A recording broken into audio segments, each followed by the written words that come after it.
Rafael, Ya. sini. Okey. Lepas ni kita akan doublekan semua portion. Lepas tu kita letak banyak-banyak condiments, especially kriuk-kriuk tu, okey? Oh, Cik Nadia, ni kalau banyak sangat ni takut melimpah pula. Tak apa. Awak jangan fikir pasal rupa tu. Paling penting rasa. Okey. Okey. Baik.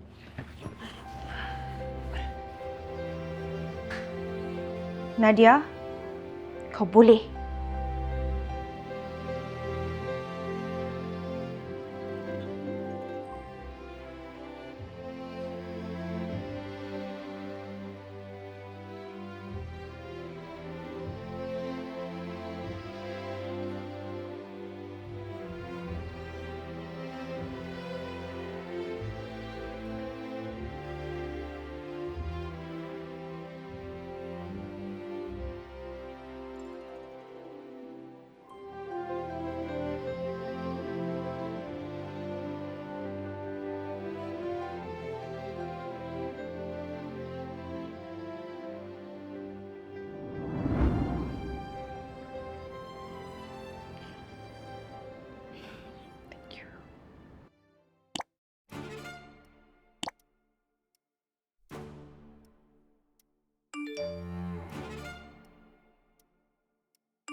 So, minta maaf, nangis-nangis sikit, orang akan forget ke?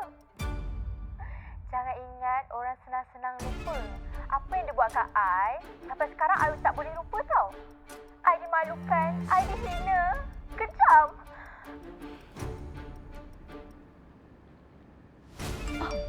Nadia. Hello, Sabrina. Ori-ori, jatuh cinta lagi. Setiap senyum kau buatku terbang tinggi.